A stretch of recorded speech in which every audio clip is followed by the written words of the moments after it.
Thousands of years ago, a group of sorcerers from the Dark Empire of Acheron created a mask using the skulls of dead kings.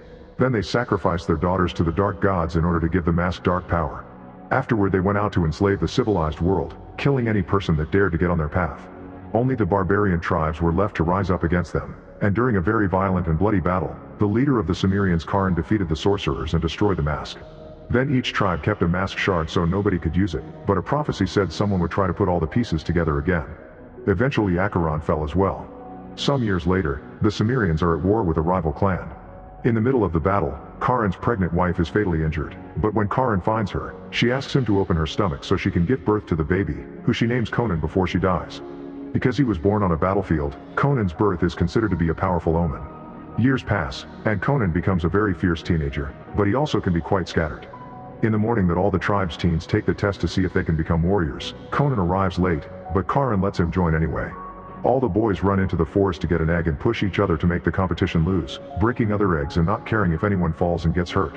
Suddenly, a group of strangers appears among the trees and begins going after the boys.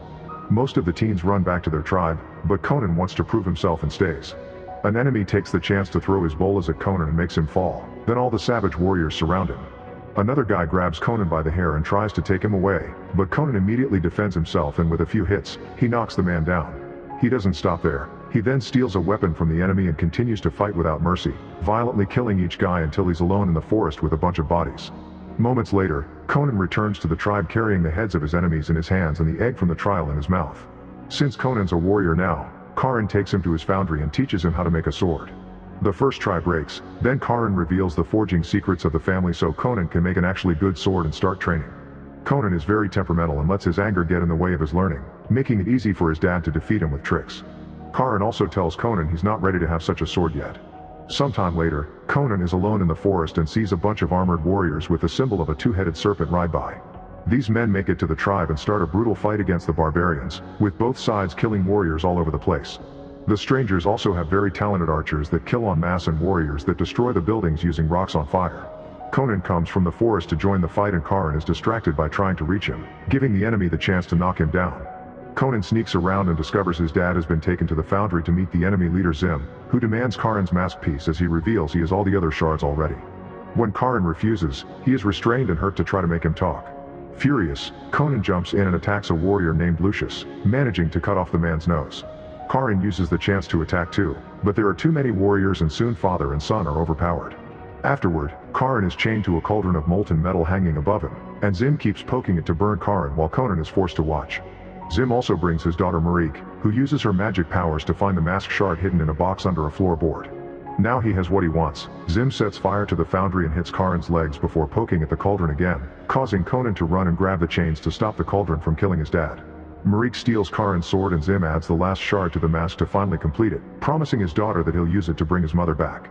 In the foundry, Charon tells Conan to leave him because he can't save him, but since Conan refuses, Charon ends things for himself so Conan can escape. With his hands hurt from the chains, Conan leaves the building and grieves for his affiliated tribe before taking a sword from the pile of bodies as he swears revenge. 20 years later, Conan is now a mercenary. He works with a pirate named Artis, and together they raid a slave camp. They start by rolling a bunch of rocks down the mountain to heavily damage the camp, then they jump in to fight hand to hand and kill every slave owner they can find. Conan is a very talented warrior and nobody can land a single hit on him. Afterward they take the survivors to the city of Messendia for a celebration full of music, women, and alcohol. Suddenly, a bunch of men with the snake symbol arrives at the party, and Conan notices they're led by Captain Lucius. They seem to be looking for something, and Conan realizes they're after a pickpocket named Allah Shan. Conan grabs Allah Shan and attacks a guard before handing himself in on purpose because he wants to learn more about his enemy. Soon Conan and Allah Shan are taken to a dirty prison where criminals are put to work. Conan is left in chains, and when a guard makes fun of him, he jumps in and starts another fight, hurting the guards until they reveal where Lucius is hiding. Then Conan uses the guard's head to gain access to the captain's quarters, where he begins fighting even more guards, killing them to the delight of the prisoners that are watching. Next, Conan grabs Lucius and begins hurting him until he accepts to talk. Apparently Zim has become a powerful shadow lord and nowadays he's looking for the pureblood descendant of the sorcerers of Acheron, since he needs their blood to unlock the mask's true power. Once Lucius tells him where to find Zim, Conan makes him swallow his key before taking him outside as he announces to the prisoners they're free now, they just need to get the key from Lucius' stomach. Soon a huge crowd of furious men descends on Lucius to kill him. Conan makes his way out and Allah Shan tells him where to find him if he ever needs him to return the favor. When Conan reunites with Artis, he asks him to let him work on his revenge alone. Meanwhile at a monastery, the elder priest Fasher tells Tamara he's had a vision of a warrior that will come to take her to her birthplace. Suddenly an army of snake cult soldiers arrives led by Zim and an older Marik, who attack the monastery in search of the pureblood. As a huge vehicle destroys the town's walls, panic takes over the town and people try to escape, but Zim's men are merciless and kill anyone on their path. Tamara wants to help defend the town and throws some hits of her own, but Fasher finds her and asks her to leave in a carriage that uses the snake symbol as a cover. In the forest nearby, Conan sees the carriage and believes it to be the enemy because of the snake. He rides after them and once he's close enough, he jumps on the roof and breaks it to find Tamara. She tries to stab him with her knife while the archers begin shooting arrows at him, but Conan dodges them all before jumping back onto the horse to have a sword fight with a snake soldier named Ramo that has caught up to them. There are also soldiers attacking the carriage, so Tamara leaves her seat, and after dangerously hanging on the edge for a few seconds, she kicks off the driver and takes over the carriage. When a soldier tries to come closer, she disconnects the carriage, causing it to come off and crash on the road to delay the soldiers. Conan comes closer too and cuts a horse's reins to catch a soldier and drag him through the ground until he's dead. Tamara jumps on a horse to ride away faster and Ramo immediately goes after her, attacking her horse to make her fall. At that moment Conan jumps off his own horse and grabs some chains from a nearby structure, using them to knock out the soldier that had been following him. More soldiers soon arrive and Conan fights them all at the same time, killing them one by one without mercy. Then Conan reveals his identity to Ramo, who gets scared and rides away. Back in town, Marik is checking all the women from the temple to find the pureblood. Losing patience, Marik kills one of the women and hurts the others, always tasting their blood to discover none of them are who they're looking for. Then the guards bring Fasher, who says no pureblood is left, however Zim doesn't believe him. Then Zim shares the story of how he and Marik had to watch his wife be lashed and set aflame by Fasher's order. However, Fasher defends this incident, explaining that Zim's wife had been a crazy fanatic that wanted power to conquer the land. Hearing this makes Zim snap and he proceeds to bash Fasher's head on the temple floor. At that moment a guard informs Zim that Ramo is still going after a woman, and Zim reaches the conclusion she must be the pureblood. Back in the forest, Conan chases after Ramo until he's close enough to kill him and make him fall off the horse, knocking him out. Afterward Conan guesses that Tamara is the one Zim is looking for, and Tamara thinks Conan is the guy from Fasher's vision, so she demands to be taken to her homeland. When night falls, Conan keeps Tamara tied up just in case she wants to escape since he wants to use her to attract Zim. When Tamara asks too many questions, Conan shuts her up by putting some cloth in her mouth. The next morning, Ramo wakes up and tells Conan that Tamara is the last pureblood from Acheron. He offers Conan a big reward for her, but instead Conan ties Ramo to his horse and makes him guide him to Zim. After lots of traveling, they finally reach Zim's camp, where they find a bunch of abandoned catapults. Conan ties Ramo to one of them and covers his mouth with the same cloth before catapulting him, causing Ramo to die when he crashes right into Zim's giant vehicle. Marik checks on the body and finds the piece of cloth with a message from Conan asking Zim to meet. Using her magic on the cloth, Marik confirms Tamara is with him. Moments later, Zim and Conan meet at an abandoned outpost. Tamara is tied to a post but it's only for show since she has her knife in her hands. Zim tries to buy Tamara, but Conan demands a fight. Suddenly Marik also shows up and uses her magic to make soldiers out of sand that immediately begin attacking Conan. It's very hard for him to fight them because they keep on dodging his blows by fusing with the sand on the ground, and soon Conan is knocked down. Then the Sandmen begin throwing their weapons at Conan, who immediately begins running away. One of the Sandmen also approaches Tamara, who quickly frees herself with the knife and hits the Sandman before running as well. Conan climbs the building as high as possible and when the Sandmen come after him, Conan acts fast and pushes them to the ground, where they're smashed back into grains of sand. There's a Sandman going after Tamara that makes her fall through various wooden platforms, but before he can reach her, Conan destroys him just in time.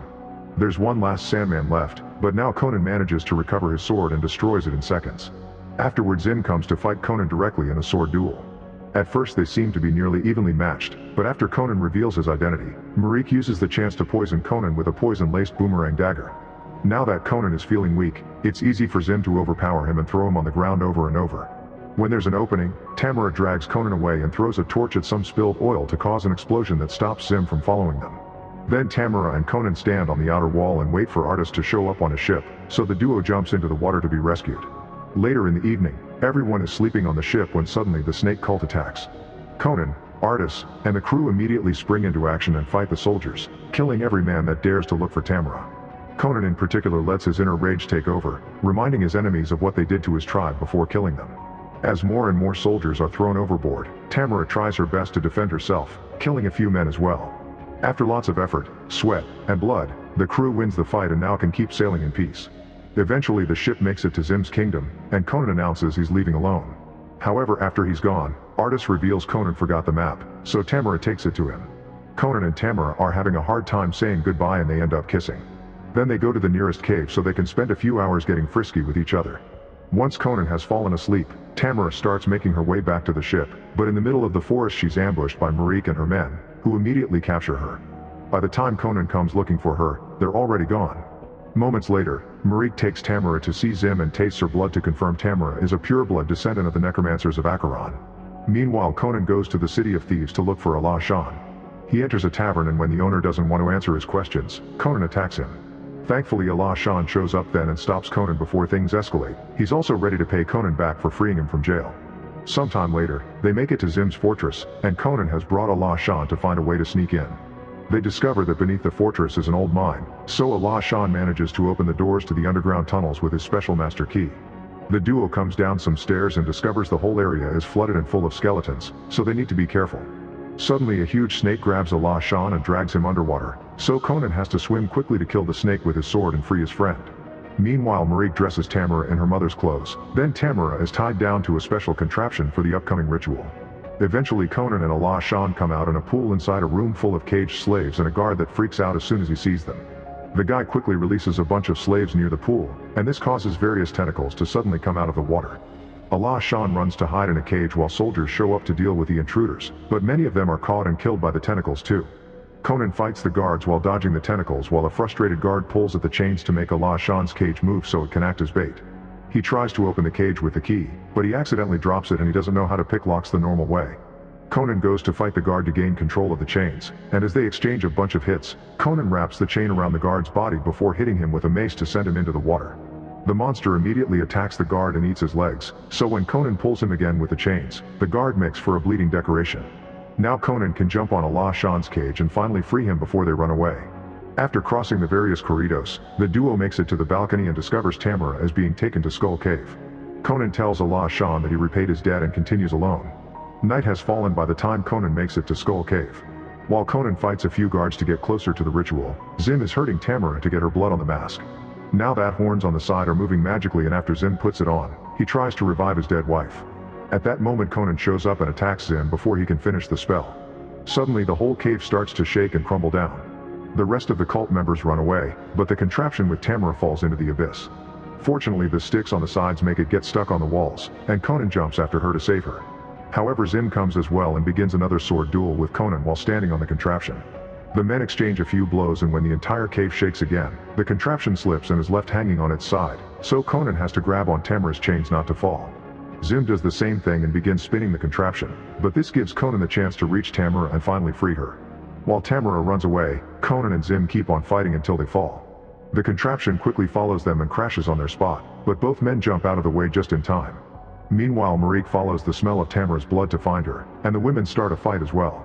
Conan hears Tamara calling his name and goes after her while Zim follows him.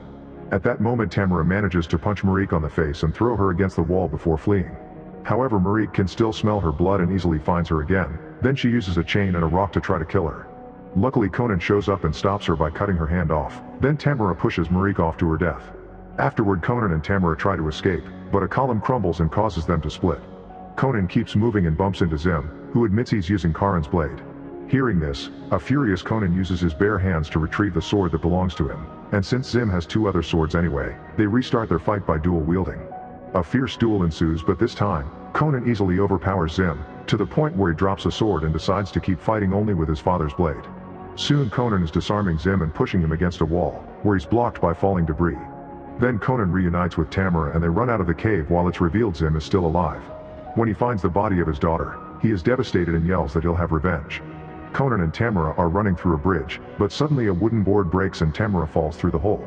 Luckily Conan grabs her chains just in time and saves her, however Zim shows up and finishes the spell to summon his dead wife.